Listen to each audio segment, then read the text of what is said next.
मित्रों नमस्कार। आपको मेरा सादर प्रणाम।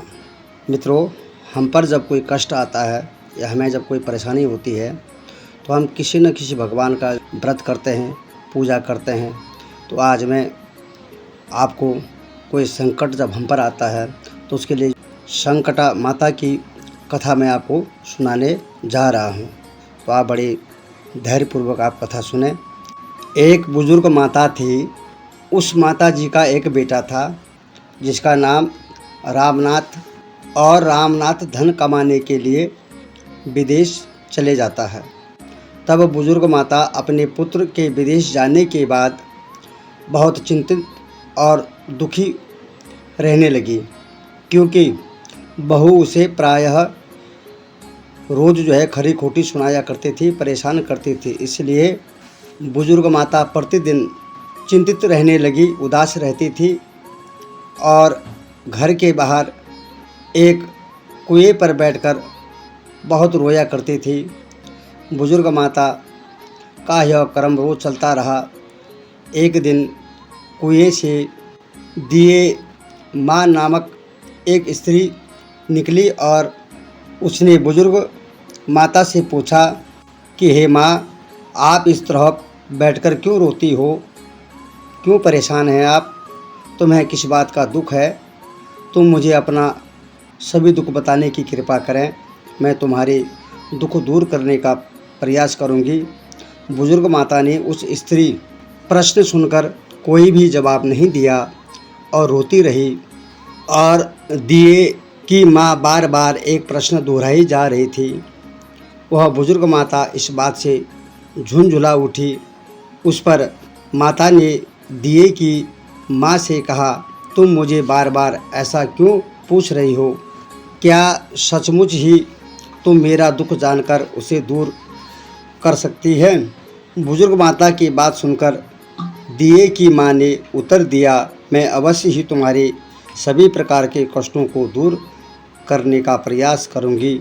बुजुर्ग माता ने दिए की माँ का ऐसा आश्वासन पाकर कहा, मेरा बेटा कमाने के लिए विदेश चला गया और उसके पीछे मेरी बहू मुझे बहुत बुरा भला मेरे साथ व्यवहार करती है, यही मेरा दुख का कारण है।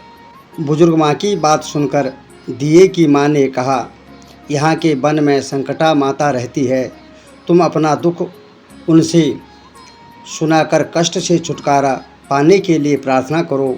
माँ बहुत दयालु है, दुखियों के प्रति बहुत सहानुभूति रखती है। निसंतानों को संतान, निर्धनों को धनवान, निर्बल को बलवान और अभागों को भाग्यवान बनाती है। उनकी कृपा से सौभाग्यवती स्त्रियां का सौभाग्य अचल हो जाता है। कुंवारी कन्याओं को अपनी इच्छित वर की प्राप्ति होती है। रोगी अपने से मुक्त होते हैं। इसके अलावा जो भी आप मनोकामना करोगे वह माँ पूरी करती है, इसमें कोई संशय नहीं। आप अपनी पूरी बात संकटा माता को अवश्य बताएं, वो आपके हर प्रकार के दुखों को दूर कर देगी और आपकी सभी प्रकार की मनोकामनाओं को आपकी पूर्ण करती है, इसमें कोई भी संदेह नहीं है। दिए की माँ से ऐसी विलक्षण बात को सुनकर बुजुर्ग माता संकटा के पास गई, उनके चरणों में गिरकर विलाप करने लगी। तब संकटा माता ने बड़े ही दयालु होकर बुजुर्ग माता से पूछा, हे माँ, हे बुजुर्ग माँ, तुम किस कारण इतने दुख से बार बार रोती हो? क्या कष्ट है आपको? तब बुजुर्ग माता ने कहा, हे माता, आप तो सब कुछ जानती हैं, आपसे मैं क्या छुपा सकती हूँ? आप मेरे दुख को दूर करने का आश्वासन दें तो मैं अपनी दुखद गाथा आपको सुनाऊं। बुजुर्ग माता की बात सुनकर संकटा माता ने कहा, मुझे पहले अपना दुख बताओ, दुखियों का दुख दूर करना ही मेरा काम है। संकटा माता के ऐसा कहने पर बुजुर्ग माता ने कहा, हे माँ, मेरा लड़का परदेश कमाने चला गया है और उसके घर में ना रहने से मेरी बहू मुझे बहुत परेशान करती है, तरह तरह की बात सुनाया करती है, जिससे मेरी ज़िंदगी नरक बन गई है। उसकी बातें अब मुझसे सहन नहीं हो पा रही हैं। इस कारण मैं परेशान होकर बार बार रोया करती हूँ। बुजुर्ग माता की इस दर्द भरी कथा को सुनकर संकटा माता ने कहा, तुम घर जाकर मेरे लिए मनौती मांग कर मेरी पूजा करो, इससे तुम्हारा लड़का सकुशल घर आ जाएगा। और मेरी पूजा के दिन सुहागन स्त्रियों को आमंत्रित कर उन्हें भोजन कराना। ऐसा करने से तुम्हारा लड़का अवश्य ही तुम्हारे पास आ जाएगा। संकटा माता के कहे अनुसार उस बुजुर्ग माता ने मनौती मांगकर पूजा की और सुहागिन स्त्रियों को भोजन के लिए आमंत्रित किया। परंतु विचित्र बात यह हुई, जब बुजुर्ग माता ने स्त्रियों के लिए लड्डू बनाने शुरू किए तो उससे 7 की जगह 8 लड्डू बन गए। इस बात से बुजुर्ग माता बहुत ही असमंजस में पड़ गई। ऐसा मानो क्या कारण है, कहीं मुझसे गिनने में तो गलती नहीं हो रही है अथवा अपने आप लड्डू 8 बन जाने का कोई अन्य कारण है। उसी समय संकटा माता एक वृद्ध स्त्री के रूप में बुजुर्ग माता के सामने प्रकट हुई और बुजुर्ग माता से पूछा, क्यों आज तुम्हारे यहाँ कोई उत्सव है क्या? यह सुनकर बुजुर्ग माता बोली, आज मैंने संकटा माता की पूजा की है और सुहागिन स्त्रियों को भोजन के लिए मैंने अपने घर में उन्हें आमंत्रित किया है, किंतु जब गिनकर लड्डू 7 बनाती हूँ तो वे अपने आप 8 हो जाते हैं। मैं इस बात से चिंता में पड़ गई हूँ। बुजुर्ग की बात सुनकर संकटा माता ने कहा, क्या तुमने किसी बुजुर्ग को भी आमंत्रित किया है? तब बुजुर्ग माता कहने लगी, नहीं, मैंने ऐसा नहीं किया है। परंतु आप कौन हैं? संकटा माता ने कहा, मैं बुढ़िया हूँ, मुझे ही तुमने आमंत्रित किया है और अब मुझे आमंत्रित कर लो।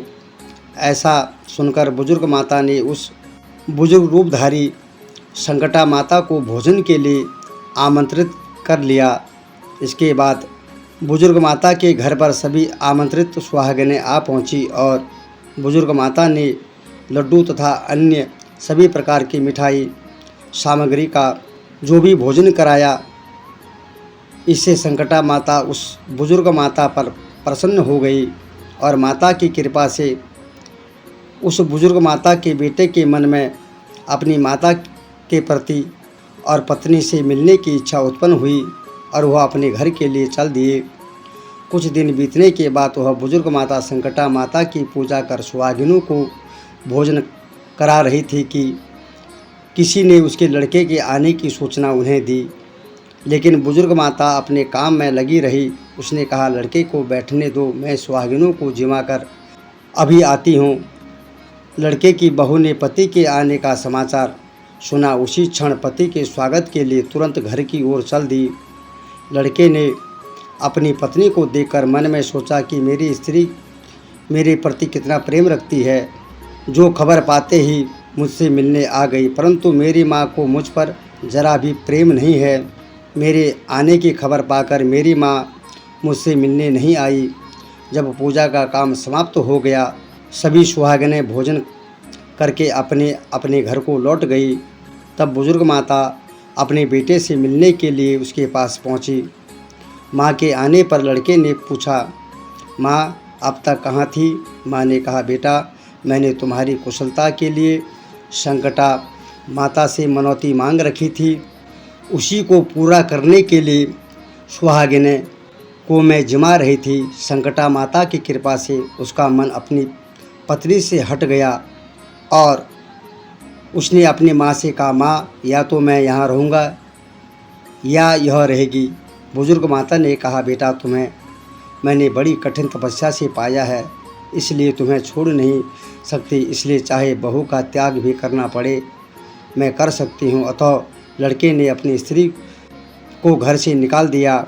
घर से निकल कर बाहर आई तो बहुत दुखी मन से एक पीपल के पेड़ के नीचे बैठकर रोने लगी। एक राजा उधर से जा रहे थे, उसे रोता हुआ देखकर राजा रुका और पूछा, तुम क्यों रो रही हो? तब उसने अपनी सारी व्यथा राजा को सुनाई। राजा ने कहा, आज से तुम मेरी धर्म बहन हो, इसलिए रो मत, मैं तुम्हारी सभी कष्टों को दूर करने का प्रयास करूंगा। यह कहकर राजा उस स्त्री को अपने महल में ले जाकर राजा ने रानी को सारी कथा सुनाई और रानी को कहा, देखो आज से मेरी यह धर्म बहन है, इसी महल में रहेगी और इसको किसी भी प्रकार का कष्ट नहीं होना चाहिए। राजा के यहाँ पहुंचकर कुछ दिन बाद धर्म से प्रेरित होकर रामनाथ की स्त्री ने भी संकटा माता का व्रत आरंभ कर दिया और संकटा माता के निमित्त सुहागिनों को भोजन कराने के लिए आमंत्रित किया। उसने रानी को भी आमंत्रित किया।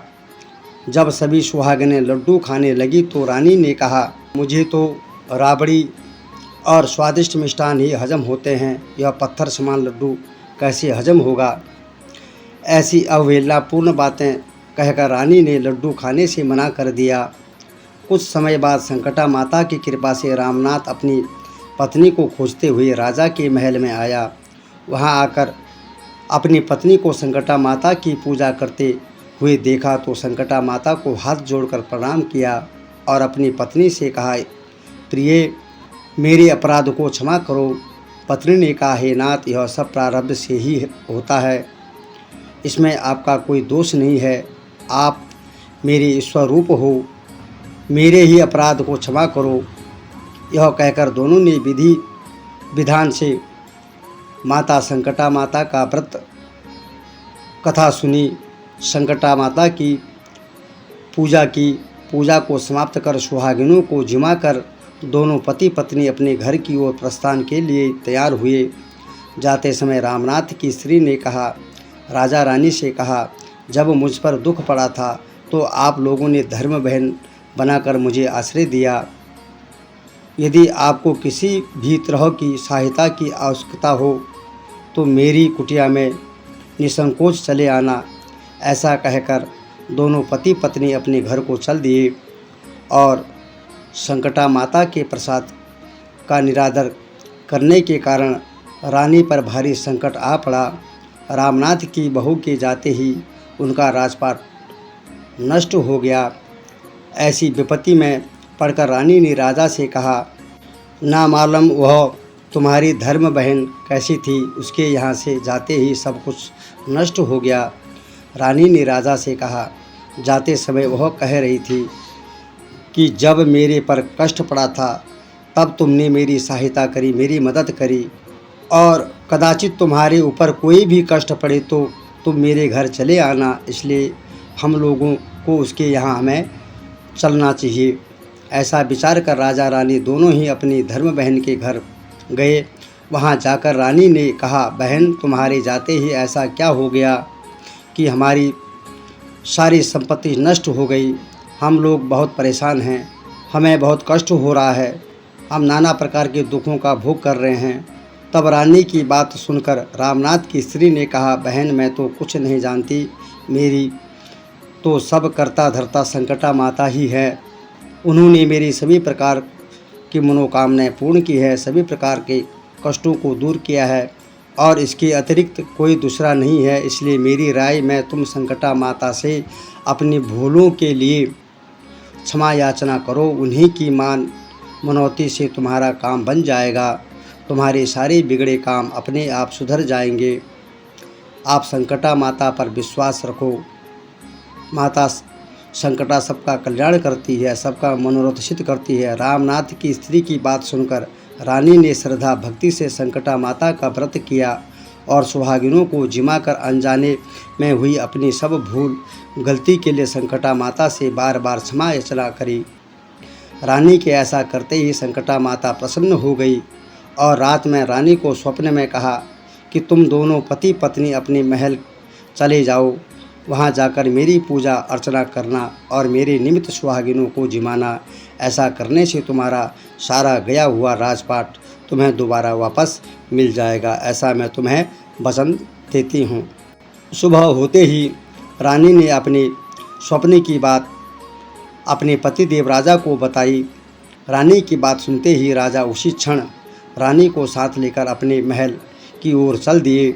महल में आने के बाद राजा रानी ने संकटा माता के कहे अनुसार पूर्ण भक्ति भाव से माता संकटा की पूजा अर्चना की और सुहागिनों को भोजन कराया। ऐसा करने से उनका बिगड़ा हुआ सारा समय सुधर गया और सारा राजपाट उन्हें वापस मिल गया और वह पहले की तरह राजपाट में लीन हो गए।